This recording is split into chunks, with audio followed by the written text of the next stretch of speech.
Hello everyone, Namaste, a very warm welcome to my channel. This is Muskan and I hope that you all are doing great, and if not, then please be hopeful and please be patient, because if it's the silence before the storm, then it is the storm before the silence. And the book that I'm going to talk about in today's video is a psychological thriller, and I have recently finished reading it. I just read it this week and I want to talk about it, which is The Silent Patient. Now, before talking about this book, I want to throw some light upon the author. Alex Michaelides has studied English literature at Trinity College, and later on he went to pursue psychotherapy, and this education totally, completely, without a hint of doubt reflects in this work. This work. So this is probably the first psychological thriller that I have read in my life, and I'm so glad that I read mystery novels, or that I explored mystery novels other than Agatha Christie, which was so obvious at one point in my life that if ever I picked a mystery novel to read or a crime thriller, I simply picked up Agatha Christie, and I did not read any of the authors in this genre.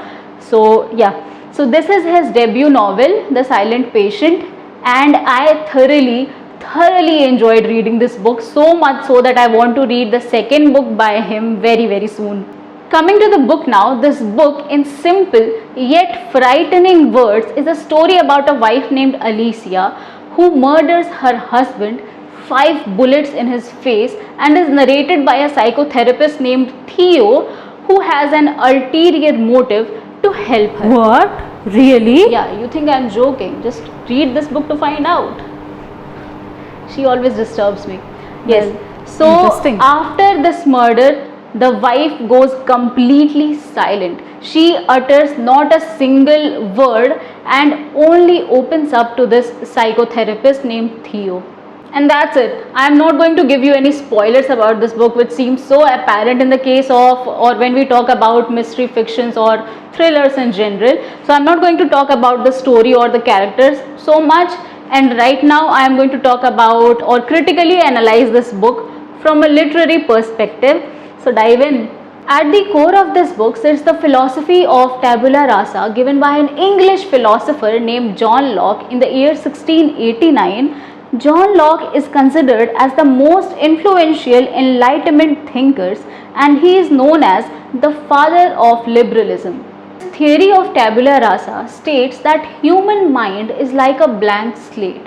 That is, when we are born as a child, we are born with empty minds, and our experiences, what our elders write on this blank slate, is how we get molded into an individual.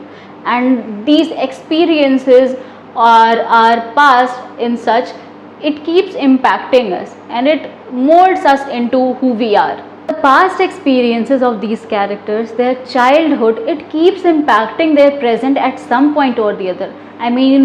Throughout their life they are impacted or they are haunted by their traumas. The character Alicia, that is the wife, she struggles as she hears some pretty terrible things about herself. Some really hard to digest things as a daughter, which completely disturbs her, especially at the time when she has just lost her mother. And the character Theo, on the other hand, has had a really difficult relationship with his father, which impacts his life. The important thing here is that he finds a therapist named Ruth who helps him to find a way out of this, who helps him throughout. But no matter how much healing we go through, we cannot forget all those experiences. We cannot forget or completely delete these memories, and that is what impacts them. No matter what we have gone through and no matter what we have experienced in our life, we as humans can heal.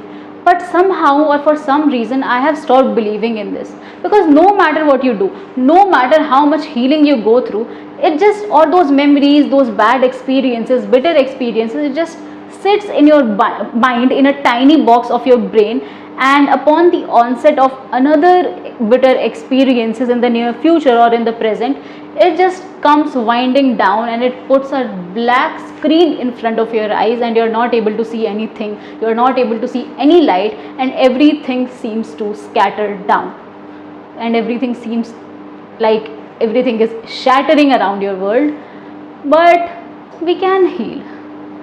I mean, hope is all we have, right? That is exactly what happens in this book. None of the characters are able to find a way out of their traumas. None of the characters are able to heal. And like every other thriller novel, this story ends up as a tragic narrative. It is a fast-paced book, and I literally finished this book in 2 days, and I would have read it faster if I did not have my academic syllabus, my assignments, or my internships to focus upon. She is just bragging about her reading speed. Please ignore her, alright? Yeah, please. Yeah, leave it. Bye. Sorry for the disturbance.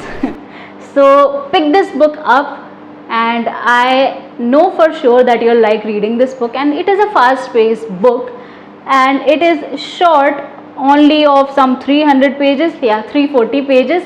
And you'll like it. And if I have influenced you to read this book and you are to take my recommendation of reading this, do mention it in the comments, and do let me know if you read this book that how you liked it, or let's just discuss about the book in the comments. Alright, you can also follow me upon Instagram. My Instagram is given here, and you can follow me there. We can talk about it in detail without giving spoilers to anyone. And yeah, that's it for this book. That's it for today's video. If you liked watching it, give it a thumbs up. If you did not, give it a thumbs down. No worries. Just stay happy, stay blessed, and keep reading until we meet next time. Ciao.